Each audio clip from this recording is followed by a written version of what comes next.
What is going on, everyone, and welcome back to the channel. Now today we're going to be looking at another new subreddit, r/confession. Now some of these stories are pretty dark, so fasten your seatbelt, let's do this. I slept with my daughter's ex-boyfriend. He got me pregnant and I had an abortion. They got back together and got married. This was back in, let me think, maybe 1997? I was 38 and my daughter was 18, and she was dating Harry, who was 24. I was an alcoholic and dabbled in other drugs, mostly cocaine. I was not a good person, let alone mother. Not like I was abusive to my daughter or anything, but I was generally inattentive and cared more about my alcohol and drugs than her, especially in her teen years. I'm 14 years sober now. Well, that is good to her. I disapproved of my daughter dating Harry, but I never told her why. He would flirt with me constantly, and the age difference also creeped me out. Also, he was an alcoholic and drug user just like me. She eventually broke up with him over his alcoholism. Soon after, she moved away. Not too far, but regardless, she didn't live with me anymore. Now, Harry kept calling me and asking if we wanted to get drinks. I turned him down, but then one day he said he had a bunch of coke and I couldn't resist. He came over, we did the coke, and we ended up having sex. He was a very good looking guy. He looked a lot like that ridiculous 80s Justin Bieber picture that was on the front page today. That is actually what made me think about him. For the next few months, maybe like 3 or 4, he would sometimes come over and we would have sex and do drugs and get drunk together. Any drug addict knows what that is like to have a drug addict buddy in that way. Then I got pregnant. I knew it was by him. I had sex without a condom a few times, stupidly. I never told him I was pregnant, and I went and got the abortion and kept it a secret. Anyways, I had stopped seeing him after that. It was just too weird. I also got sober for like 4 months before relapsing. Fast forward 2 years, and my daughter contacts me and tells me that she got back with Harry and that he is fully sober. I was mortified, honestly. He was going to tell her that we slept together, and she is going to hate me for life. They came over one day and said hi, and when my daughter was gone, Harry told me that there is no reason to tell her about what happened. I agreed.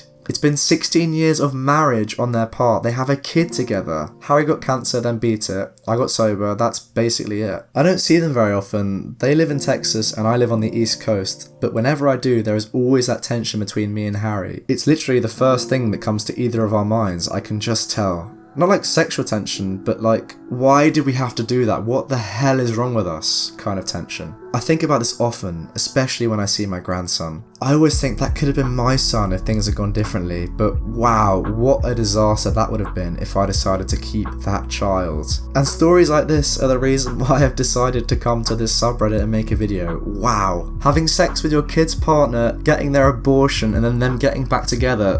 What a confession. I fake an accent at my job. My heart is pounding writing this because I literally haven't told anyone this. So I work at this one store and I work on the sales floor. But before all that, I was just one person interviewing for a position at the store. Before I arrived for my interview, a friend of mine dared me to interview in a British accent. I said I'd do it, only if they paid me, and to my surprise, they sent me like $10 through Venmo, which was more than enough for me. I went into the interview with the mindset that I wasn't going to get hired, and they inevitably hired me on the spot, accent and all. I was nervous because I had already talked to a whole bunch of higher-ups with the accent, and decided to just go through with it, thinking it was only going to be a summer job. I was so wrong. It's been like 7 months that I've been working there and I still use the accent to this day. When people ask me where I'm from, I just tell them my hometown because I have several Brits from that town whom I grew up with. The accent hasn't really posed a problem until now because my boyfriend is friends with one of my co-workers, so I'm gonna have to find the right time to come clean. Thanks for coming to my TED Talk. And amazingly, this person has actually uploaded some audio of how she talks at her job and then how she also talks in real life. I think we should have a listen and see what it sounds like. Alright, so headphones are on, let's get into this. Hey Reddit, it's Buddaluna speaking, and this is how I talk at my job. I fake an accent at my job, you know. Alright, so straight off the bat, I can tell that this isn't a British accent, but it definitely sounds more English than a normal American accent. I think that's pretty obvious. Let's listen to a little bit more. I apologize for any native Brits listening to this. Apology not accepted. So sorry. I cannot apologize enough. I'm sure you're cringing out your mind because I know I'm cringing out my mind right now. It's very passable. It's a good accent. I think she's done well. But in the United Kingdom, every accent is very specific to a region. But this person sounds like her accent is very muddled, and I wouldn't be able to explicitly say, oh yeah, you're from this part of England. But it sounds okay. Now let's go and listen to what her actual accent sounds like, and let's see the difference. And now we'll switch over and hey Reddit, what's up? It's Butterluna. What? That's how I actually talk. I have more to say, but really, my mind is just blank. Class today, so I'm just really tired. But I just wanted to get this recording out of the way so that you guys could hear and roast on your girl. That's crazy. So she is completely fully American in real life, but she has to put on this facade at work. Imagine how tough that would be, having to do a fake accent for 7 months at work. That's like 10 hours plus a day. I don't know how she hasn't given up by this point, but fair enough. Alright, looking back at the Reddit post, she has provided an update, and here it is. Finally told my boyfriend about the accent, and he said, and I quote, "Well babe, you just gotta fake it till you make it. And get the hell out of there." I got a lucky one, everyone. Too right.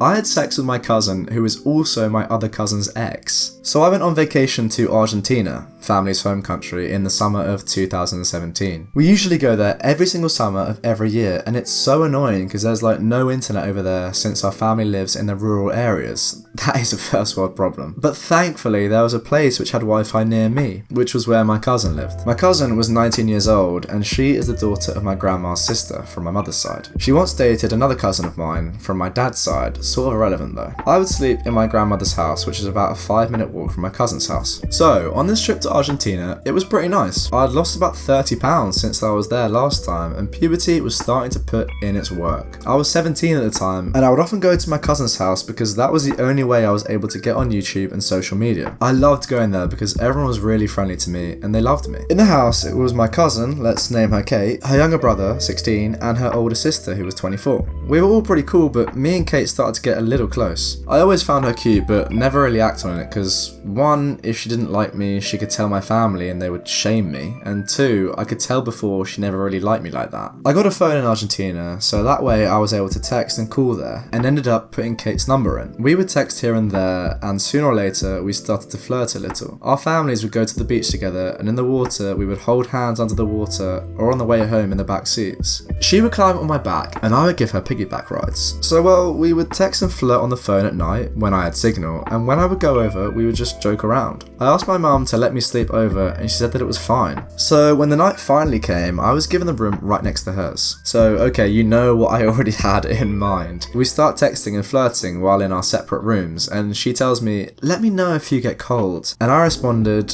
"What? You gonna come warm me up?" And she says, "If you want me to." Let me tell you, I was horny as anything while texting her that night. And the best part was that she would be home alone due to her family going to the doctor with her sister and her brother going to school. So me and Kate continue texting until around 12 when we say goodnight. It's about 5 AM when I wake up due to the noise the family is making. The appointment was pretty early for her sister, but her brother doesn't wake up until about 6:30. So at about 6, her parents and sister had left. I look at my phone and text Kate asking if she's awake, and to my surprise, she is. So now it's me, Kate, and Kate's brother in the house, and the brother is asleep. Kate asks me again, "Are you cold?" And I reply, "Really cold, come here." About 3 minutes pass until the door opens. She walks up to me and lays in my bed. 30 seconds pass until she gets on top of me and starts kissing me. I'm telling you, she was like a monster. She was a monster. What a way to describe a woman. She was grabbing me everywhere and touching me everywhere. She felt so warm and soft. It had been a few months since I was with a girl like that, and I was feeling her so much too. I don't know if this is getting a bit too graphic for YouTube, honestly. By this time, I'm not sure I could read this out, to be honest. Let me try and skip a little bit of this. Okay, I've skipped a little bit of the descriptive stuff, shall we say. I couldn't control myself, and I thought/hoped I had pulled out, but I couldn't seem to find I began thinking if I had bust a nut in her, but I was just so exhausted to even think about that. My heart was racing and I didn't even think that maybe her brother heard. She went to go check, but he was still absolutely knocked out. I was so angry for not lasting longer and felt like I embarrassed myself. Well, fast forward to about an hour later. Her brother went to school at around 7:30 and she came to my room after. We made out and I was afraid of... I don't think I can say that. I have to blur that as well. Anyway, I ended up getting Plan B, then getting robbed, long story, then getting Plan B again. She took it and she started having all the symptoms and I was shook because they lasted about a month. The Plan B there is pretty trash, and I was starting to think that she might be pregnant. But through that whole month, I slept over at her house about 4 times and had sex with her many times during each sleepover, with a condom on this time, of course. So yeah, she ended up getting her period 3 days before I left to New York, and we haven't talked since. We agreed that it was just a summer fling and we would never do it again. I'm 19 now with a girlfriend and haven't seen or talked to Kate since then. Other than one person, no one knows the story besides me and her. So yeah, that's the story of when I had sex with my cousin. Oh my goodness, these are the stories that we love. I'm sorry I had to blur the descriptive stuff, but that was pretty graphic. Okay, that was a pretty wild story. I think we're just going to leave it there. Let me know if you want me to come back to r/confession. After this, I'm not completely sure I want to, but let me know if you enjoyed it. Anyway, thanks for watching and subscribe for more crazy Reddit stories like this one.